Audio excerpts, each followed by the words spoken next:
น้องไงเนาะจวดจัดโดดเร็วมาบัดที่นี่เป็นรูปเป็นหางเรียบร้อยเลยเนาะไวแท้อันนี้พี่น้องเอ้ยโอ้พร้อมกันทั้งสองอันเลยเนาะโธ่เบิ่งเนาะเป็นจังไดการเทการปรับพื้นปรับฐานเพิ่นได้เรื่องอยู่บ่พี่น้องไงเนาะโอ้เพิ่นเฮ็ดอันนี้แข็งแล้วบ่อ้ายนี่ยังบ่ เออนี่เนาะโอ้เพิ่นเฮ็ดคักได้พี่น้องเอ้ยเนาะงานปานีตงานฝีมือเนาะงดงามเนาะสะอาดนี่เพิ่นเฮ็ดขอบกันน้ำคงเข่าเรียบร้อยพี่น้องเอ้ยโอ้นี่เดี๋ยวแต่โค้งไม่บาดนี้เนาะเดี๋ยวแต่โค้งโอ้ขนาดอันย่อมเยาได้พี่น้องขนาดบ่ได้ใหญ่เนาะว่าจันเฮ็ดของน้ำให้ทางครอบครัวของน้องทิ้งน้องงามเนาะเป็นขนาด2เมตรคูณ2เมตร20เนาะบ่ใหญ่สำนี้ถือว่าโอเคนะพี่น้องไงเนาะตามที่ว่าจันเคยเฮ็ดมานี่สำนี้นี่ถือว่าเป็นงบที่ประหยัดและก็บ่น้อยบ่ใหญ่เนาะผู้ดีอาบน้ำก็ได้อยู่นี่ถ่ายอยู่นี่ก็ได้พี่น้องเอ้ยโอ้ใส่เรียบร้อยเนาะให้เนาะเรียบร้อยยังทันจอแต่ตัวระบายนี่มือนี้เดี๋ยวอันทอระบายนี่บ่โดยเพิ่นเฮ็ดทรายก็หมดแล้วทรายเบิดแล้วยังดีโธ่พี่น้องไงเนาะเอาสบายดีเด้อสร้างเฮียมเด้อกำลังสิวางตีนวางมือแล้วบ่นี่โดยสิเจ้าโอ้ย้ายกันเด้อโอ้ตัวนี้ให้งามตัวนี้พี่น้องเอ้ยเนาะตัวนี้อันของน้องทิ้งตัวนี้เนาะโอ้เพิ่นกำลังเงินสาบใหม่ๆเลยพี่น้องกำลังเงินเฮ็ดเนาะเทพื้นมื้อนี้เทพื้นโบกสาบนอกในอันนี้ก็เป็นฐานมุงนั่งทายพี่น้องเลยเนาะขอบกันเปื้อนนี่เพื่อนเอาออกข้างหนึ่ง30 เซนเนาะแนวละ30 เซนสำนี้ก็ถือว่าโอเคแล้วพี่น้องเลยเนาะบ่น้อยบ่ใหญ่ว่าสันซะพอดีงามพี่น้องเลยโอ้คักเนาะถือว่าผ่านได้สีมือช่างเพิ่นถือว่าโอเคเลยพี่น้องเลยเนาะอันนี้ได้สร้างอันนี้ไผเฮ็ดนี่น้องเพิ่นเฮ็ดเองบ่น้องเพิ่นว่าคาเวียกตลอดแล้วว่ะอันนี้ไผจะเฮ็ดให้เพิ่นนี่ค่อยเฮ็ดเอาราคาถึงกันตัวเพิ่นขุดเพิ่นยังไงนะอันพอเล่าบ่เขาน้องงามบ่โดยเพิ่นเฮ็ดเองเพิ่นเจ้าขุดเองก็เท่าไรอันนี้เนาะเพิ่นลองเว้ามาเบิ่งอยู่หั่นเดี๋ยวสิได้แจ้งแม่เพิ่นไปเนาะกับบ่หลาย2 ล้านขายขายแห้ง2 ล้านโดยเทฮอดใสเนาะประมาณออกมาจักเส้นออกมาพี่เลยบ่ก็อยากให้มันออกมาตารางเฮือนหน่อยนึงได้บ่ประมาณนี่ประมาณนี้จะ60 เซนเนาะแม่นยังอันนั้นกว่าได้ใบกันเปื้อน30ด้วยโอเคเขาตามนี้เหรอบ่มีบ่เฮ็ดดอกบ่ตัวนี้บ่เฮ็ดค่ากกมักเงามาหุ้งนี้เป็นพวกนึงนี่หลายจักแม่พุ่งเดี๋ยวสิได้แจ้งแม่เพิ่นไปก่อนเด้อเนาะจะคนคือเห็นโอ้หลายมื้อนี่โอ้เพิ่นมาหุ่มบาดเดียวเนาะให้มันไวเนาะอีกมื้ออื่นขึ้นโครงหลังคาโดยแล้วก็บัดอันสังกะสีมาเด้อเดี๋ยวเฮาสิแก้มาให้แก้ก่อนแก้นึงมื้ออื่นมื้อฮื้อนี่แหละให้มันแข็งเนาะยันมันเจินโอ้งามเนาะแดบได้งามงามเชื่อน้อยเตี้ยนเอาน้อยหายเตี้ยวกูลำเลยไม้ลำต้องเขาเท่เชื่อน้อยเชื่อจะกราจะลำด้วยจะลเดี๋ยวลองเดี๋ยวแจ้งเพิ่นไปก่อนแจ้งเจ้าภาพเพิ่นแหละคำเพิ่นว่าโอเคแหละเฮาสิมาบอกอีกทีนึงเด้อทรายเบิดบ่เฮยังเนาะอันหินยังเนาะ โอ้เออโอ้เพิ่นกำลังอันสิวางตีนบางมือมื้อนี้เนาะ โดย โอ้เพิ่นมาฮุบอีหลีนี่พี่น้องเอ้ยเนาะโอ้งามเนาะงามหลายคักผ่านเลยสีไม้ลายมือคือว่าโอเคเลยพี่น้องเอ้ยเนาะโอ้งดงามหลายนี่สร้างเพิ่นเฮ็ดสีมือคักก็ดีพี่น้องเอ้ยเนาะถือว่าสุดยอดเนาะมื้อนี้ป๊าดน้องทิงกับพ่อนี่ถือว่าโชคดีแล้วพี่น้องเอ้ยเนาะได้สร้างสีมือจากประเทศเวียดนามเพิ่นมาเฮ็ดโดยซั่นซะเนาะถือว่าโอเคเนาะการโบกการสาบการจับเหลี่ยมเนาะถือว่ายอดสีมือพี่น้องเอ้ยนี่การตกแต่งเนาะเป็นขอบเป็นขันอย่างดีอันสร้างมีอีหยังแน่เจ้าจ่ายเองเนาะ บริจาคมีแต่เส้นไว้เสือ เอาเส้นไว้ นี่80,000นี่ เจ้า ก็ไปเขียน2บอน80 80เพิ่นรวมราคารวมอยู่นี่เนาะ80,000โอเค80ครับเป็นเท่าไรรวมมึงอยู่เฮาสิได้จ่ายให้เลย ก็บวกเบิ่ง เนี่ย 3เซน20เป็น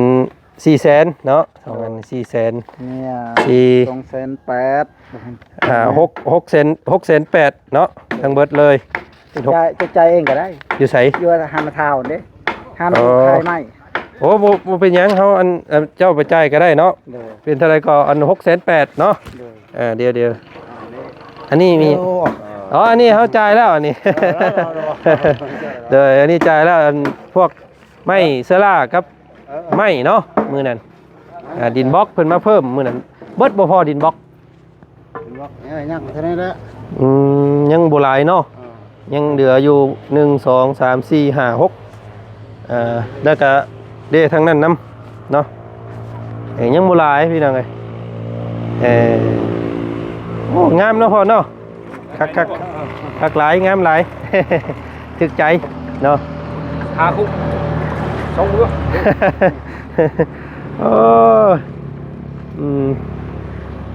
มื้อนี้หยุดก่อนมื้อนี้เนาะให้มันแข็งก่อนเนาะมันแข็งก่อนจังมาขึ้นโครงหลังคา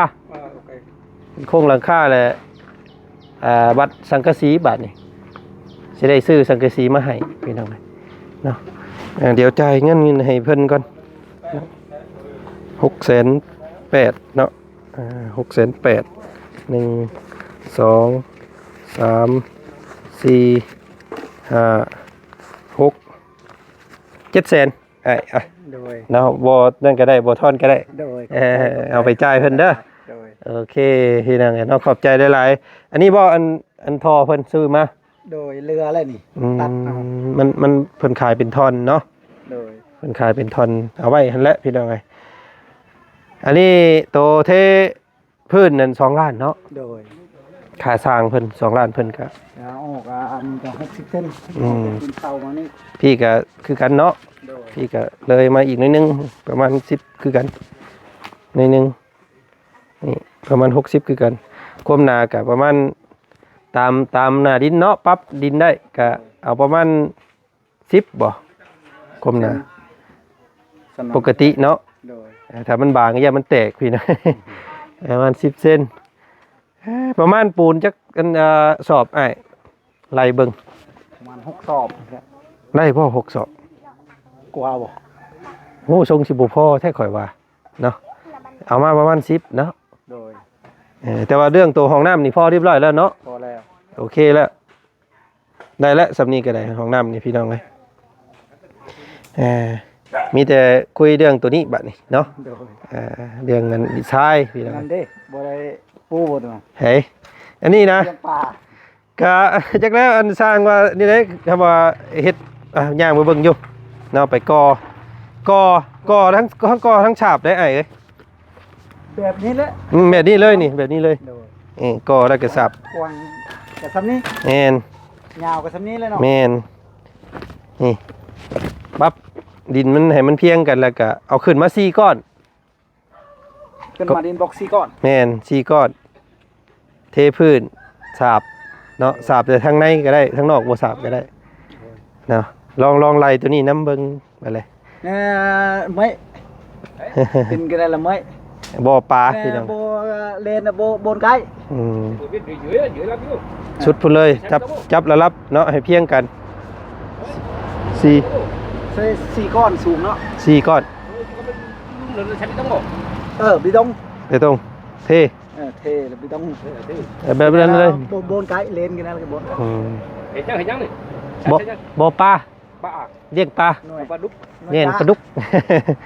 เออลองไล่เบิ่งเนาะลองไล่เบิ่งก็ได้เดี๋ยวสิได้บอกแม่เพิ่นทีเดียวเลย mấy các mét chưa biết đây. ชุดนี้แหละนี่สำนี้ 5 mét đấy. ความกว้างก็ có 5 mét một thước สำนี้กว้างก็ thước ở đây về rồi à cắm 2 mét như thế này tạm bừng แม่น qua ประมาณ5หรือ6เมตรนี่แหละ 1 mét như thế 6เมตรไล่เบิ่งอื้อหือ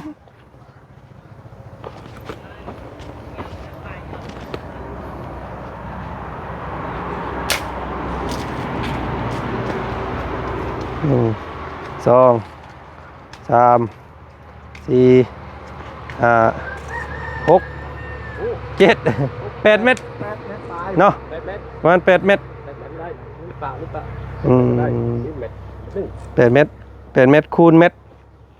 mét bộ họ rốc mét อืม mét ba chip đây mình ประมาณ8080เอา80ก็ได้ mét ba chip เออ cũng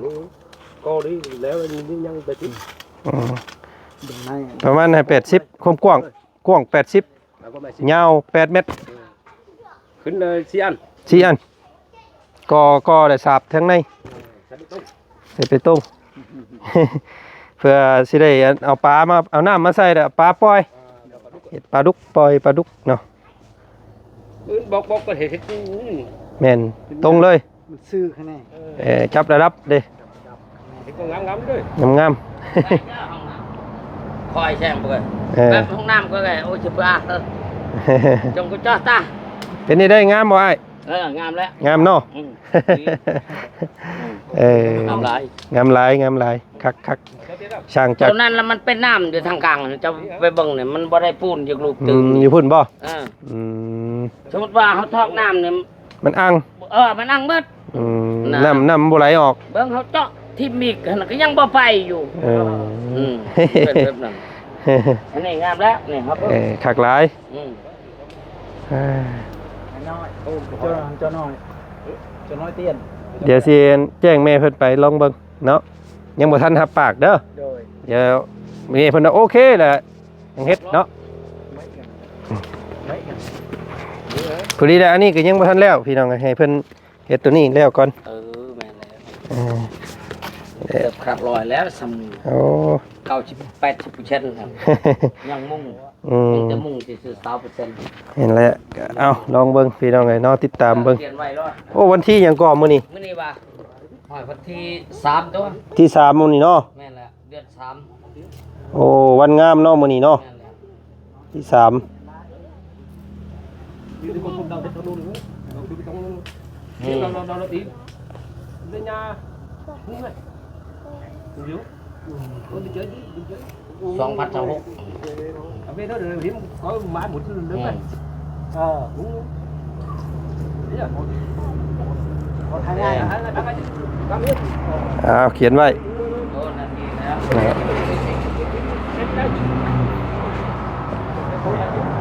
งามพอดีสำนี่พี่น้องบ่น้อยบ่ใหญ่เนาะ นี่ดิมันคอยอยู่พุ่นเท น้ำเวลาน้ำเราก็ไหลลงพุ่นเลยเนาะ อันนี้ห้องน้ำตอนนั้นเขายังคันว่าในน้ำลูกอันนั้นเขายังให้แซงคือ อืม มันเปื้อน อืม มันบ่งาม đó ăn không ทางเบิ่งปูนก่อน อืม เนาะเฮ็ดอันนี้เฮือนน้องเพิ่นแล้วมันเดือดเล็กๆน้อยๆจังส่วนไปพุ่นเด้อ จะ ส่วนไปโป๊ะน้ำ เออ เออ เขาจะให้ผมเติมนะครับผม เพิ่นว่าได้ไดอ้ายคุยกันเมื่อกี้นี่ เรื่องโต๊ะ 3 ล้านคนนำ3 ล้าน ตัวนั้นบ่ rồi để lút lông cái đây vô โอ้เพลงแท้เนาะพี่น้องเนาะตัวนี้สิโอเคอยู่ตัวนี้พี่น้องเนาะ2 ล้านนี่โอเคอยู่ ตัวนั้นอยาก lông cái đấy ตัวนั้นอยากนักอยู่ เดี๋ยวลองล้มนะแม่เพิ่นก่อน ตัวนี้แล้วก่อนเนาะ rồi เอาตัวห้องน้ำแล้วก่อน phu cái lưa lên เก็บไว้นี่แหละเนาะ นี่คันยังมีปูนเนี่ยลืมตุ้มไม่ได้ตัวนี้เด้อให้มันค่อยลงไปปูนเลยเสมอในน้ำไปน้ำไปตัวนี้ เดี๋ยวลอง เดี๋ยวชื่อเขารถ เดี๋ยวเบิ่งอีกเนาะ มัน มันอยากสูงเนาะทางไหนเนาะ มันจะชุ่มทั้งนั้นนี่ อยู่มันจะกลางมันนั่นเนาะ ลูกตัวนี้ให้มัน ทอกเบิ่งนำมัน บ่เจ้าเชื่อเขารอดเพราะรถเจ้าผู้เชื่อนั่นเห็นมันอ้างอยู่นี่ แต่งอีก ได้บัดเทพื้นอันบัด ลูกชายน้อยนึง บัดเทพื้นเพื่อนเราจังเอาส่วนมาใส่ โดย อย่างส่วนมาใส่ เบิ่งจะมันงามแบบคือตัวนี้แหละมันงามรถนี่ครับเบิ่ง ตัวนี้ เดี๋ยว น้ำ เขา อั ยิ น ง เลย มันไปนี่มันคอยอยู่ดีมันอันนี้มันนี่มันร้ายตัวนั้นมันอ้างนำ อ๋อ แล้วเห็นคือห้อง อ่ะ น้ำ เบิ่งน้ำกันแล้วพี่น้องเอ้ยเนาะติดตามเบิ่งมื้อนี้ก็จ่ายทางสร้างเพิ่นไปเนาะ700,000พี่น้องเอ้ยเพราะเพิ่นไปซื้อเล็กตะปูเนาะกับอันนี้ใหม่พี่น้องเอ้ยอันซื้อมาทอร้อยเนาะก็ซื้อของงอว่าซั่นเบิดพันกว่าบาทเนาะอีห้องน้ำ งามหลายคักแล้วเนาะ โอ้อันตราย อันนี้ไผเฮ็ดน้องงามอันนี้ ห้องน้ำไม่ได้เอาเชื่อห้องน้ำ น้องงามมาพี่น้องงามเอ้ยมาพี่ งามงาม อืม บ่ได้กินได้เด้น้องงาม ได้แล้ว ไกลว่า เอาเนาะเอาสบายดีน้องงามเด้อเนาะอันนี้ไผเฮ็ดอันนี้เจ้าเฮ็ดเองโอ้โหคือเก่งแท้พี่น้องเอ้ยเนาะผัวบ่อยู่แล้วเฮ็ดเองเลยเนาะ ได้แล้ว ยังมุงนี้บัดนี้เนาะขุดไปอีกหน่อยหนึงดีแล้วมันยังน้ำมันยังบ่เข้าเฮือนเนาะเจ้าขุดไปสิโอเคแล้วแปลงระลับไว้เนาะแปลงระลับพื้นไว้โอ้เราเฮ็ดเองก็เป็นได้พี่น้องไอ้น้องงามเพิ่นบ่ธรรมดาเด้อเนาะเก่งอันนี้ก็เอาไปจูดเด้อน้องเด้อเอาไปจูดจูดแล้วก็ขุดให้มันได้ระลับคือเจ้าเฮ็ดนี่แหละเนาะแปรเป็นงามหลายบาทนี่พี่น้องเอ้ยยันไม้นี่แหละเนาะไม้ก็มาเลยเนาะอันนี้ต้องเบิ่งตัวจริงก่อนเนาะถ้ามันเดือก็คือสิเดืออยู่เนาะนิดนึงเนาะ เรืออยู่ เพราะห้องน้ำบ่ได้ใหญ่ 2เส้นเท่านั้น ก็ให้สร้างเพิ่นเพราะว่าเส้นหนึงนี่มันสามารถตัดได้2เส้นเนาะ เลย มันยาวมันเดือจังสิให้สร้างเพิ่นเฮ็ดอันว่าตั้งนั่งให้น้องงาม นั่นแหละ เตียงนั่ง จังล้มกันไหมอันนี้ก็ได้อยู่ ออกสังทีประมาณจักเส้นเอา50เส้นบ่ 50แล้ว50 60แล้ว ประมาณ ผมเด้ ประมาณ50 60ก็ได้ 60เอา60 ตามมาตรฐานนั่นแหละ กัน50นี่ถือก็3แผ่นหลังหนึง อ๋อ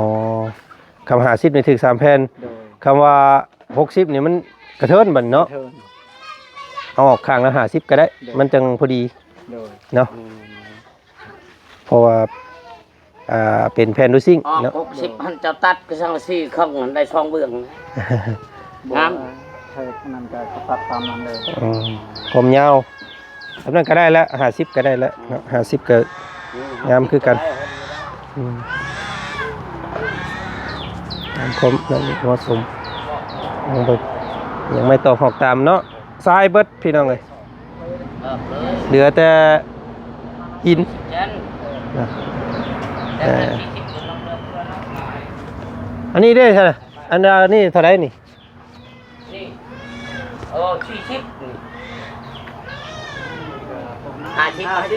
50คือซ้ำนี่แหละเนาะโอเคงามแล้วซ้ำนี่แหละเอาออกมาซ้ำตัวบ้านซ้ำนี่แหละมัน50เซนพอดีแล้วเอาออกเป็น6แผ่นเนาะแกมาผมยาวเท่าไหร่บาทนี่ เบิ่งแท้ก่อน ต้องแทกก่อนเนาะเพราะว่ามื้ออื่นสิได้มาน่ะสิได้แกมาเลยต้องใส่สีนัว ให้เพิ่นแล้วกับเพิ่นมื้ออื่นเพิ่นมาเพิ่นแก้มาเลย บ่ โทรบอกก็ได้โทรเอาก็ได้ โทรเอาก็ได้ อยากโทรยันว่าประหยัดเงิน เวลาเงิน ใช้ลูกเจ้าไปทางไหนเลยไปนอนไม่พุ่นโอ้เองแม่งอยู่พี่น้องไงเนาะ อันนี้ก็แม่นน่ะบ่คนแรงนี่พอจะเอาช่องแล้วมันเกาะเงินอย่างนี้ เงินก็งามบาดนี้เนาะเทพื้นเข้าไปยังสีสะอาดเลยนี่พี่น้องไงเนาะยังสีนั่งอยู่ตะลุมตะล่างก็สบายยามฮ้อน เท่มันง่ายรถ เคยไปเคยยันเอา นี่เด้อไอ้คันนี้ เทพอดีตำเงาพุ่งแล้วไปเห็นแล้ว ประมาณ7เส้นงาม พี่กับเทมาฮอดพี่ฮอดแต่ละอันนี้พี่ เทกันเจือนไว้กันได้แท้ ฮอดพุ่นเลยบาดนี้2 ล้านกีบพี่น้องไงเนาะทางช้างเพิ่นบอกว่าเทพอน้องทิ้งเพิ่นว่าคิดว่าสิให้น้องทิ้งเฮ็ดเองตะกี้เนาะแต่ว่าน้องทิ้งแล้วไปเวียกเนาะเพิ่นบ่ว่างแต่ละมื้อคำว่าสร้างเพิ่นก็เดี๋ยวสิแจ้งแม่เพิ่นไปอีกทีหนึงนะน้องเด้อเนาะก่อนอื่นคำสิได้เทก็ต้องได้ซื้อปูนนี่นี่พี่น้องเอ้ยปูนประมาณ10เนาะแล้วก็ทรายอีกนี่พี่น้องเอ้ยทรายนี่ประมาณ2 เม็ดก้อนเนาะแล้วก็อันนั้นอีกนี่ประมาณเม็ดก้อนหนึง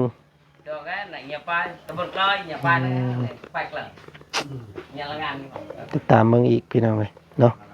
โอ้เจ้าเฮ็ดเองเด้อเนาะเก่งแท้เจ้าก็ได้ น้องปลาก็ขุดเองพี่น้องเอ้ยน้องปลานี่สร้างเพิ่นว่าจะได้3 ล้านพี่น้องเอ้ยเนาะอยากแพงอยู่น้องปลาเนาะสิบ่ได้น้องทิ้งเฮ็ดเองซะบ่น้องปลานี่พี่น้องเอ้ยเนาะอยากแพงนะเพิ่นเดี๋ยวเอาตัวนี้ก่อนเอาตัวอันห้องน้ำแล้วเรียบร้อยกันจังว่ากันเนาะให้น้องเพิ่นขุดไปนี่แปลนเบิดเลยแถวนี้พี่น้องเอ้ยเนาะงดงามนี่เนาะหัวแลนเนาะกำลังกับพังลักปุ๊บมาแต่พุ่นพี่น้องเนาะฮอดพี่ปุ๊บเกี่ยวพุ่นหอบเพื่อนเราพุ่นแหละเนาะก็จังเป็นดินเป็นแดนของตัวเองเนาะงดงามพี่น้องเอ้ยบ้านซองเฮือนซานเนาะก็งามได้ก็ย้อนแม่วันเด้อพี่น้องเอ้ยเนาะสิ่งอำนวยความสะดวกให้เนาะให้มีความงดงามในมื้อนี้ได้พี่น้องเอ้ยเนาะก็ขอขอบคุณขอบใจทางเมเนาะวันหลายๆพี่น้องที่มอบหมายให้ว่าจันดูแลเนาะเคสของน้องเพิ่นว่าซั่นซะเนาะโอ้เนาะขอบคุณขอให้แม่จงอยู่ดีมีแห้งขอให้เป็นทานทิพย์ทานแก้วเด้อแม่เด้อเนาะทานไปแล้วให้ไหลขึ้นกับหาแม่คือเก่าทานมื้อเช้าให้ได้เข้ามื้อแลงเนาะขอให้มีแต่ความสุขความเจริญสุขทางกายทางใจเด้อแม่เด้อเนาะสาธุพี่น้องเอ้ยเนาะงามหลายห้องน้ำอุปกรณ์นี้ยังเหลือแต่สังกะสีเด้อพี่น้องเนาะเหลือแต่สังกะสี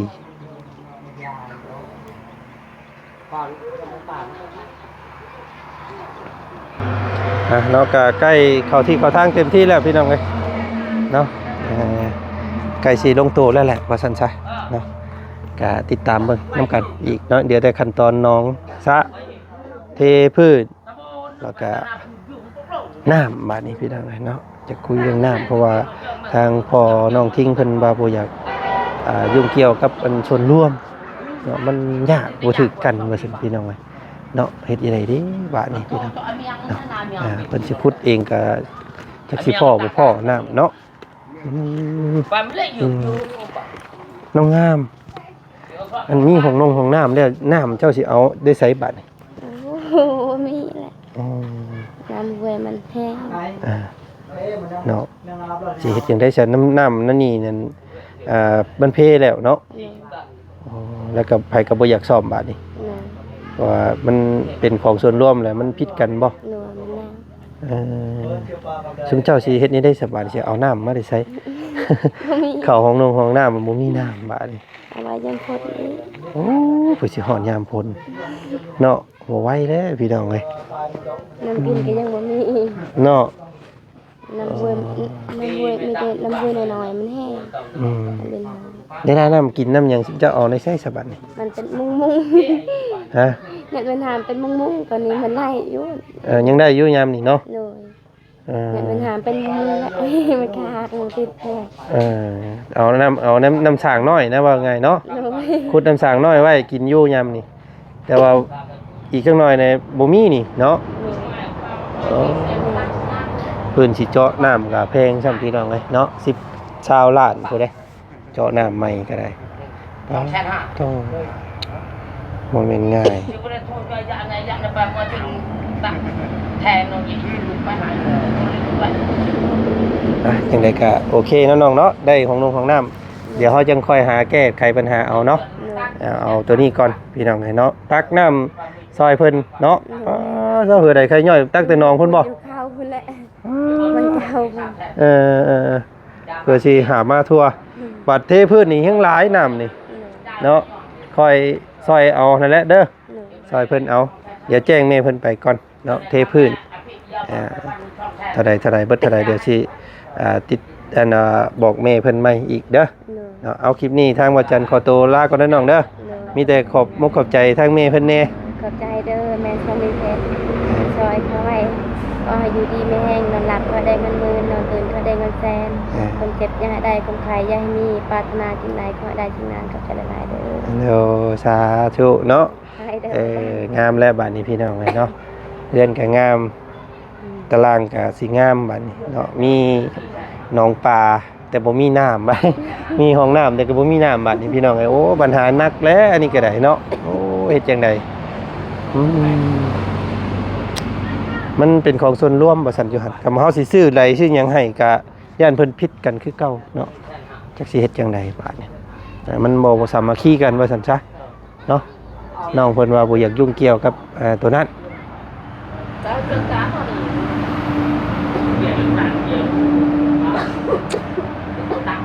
ทางไหนก็ได้แต่พี่น้องเนาะเดี๋ยวติดตามเบิ่งนำกันใหม่อีกแล้วกันเนาะคลิปนี้ทางบ่าวจันขอตัวลำลาก่อน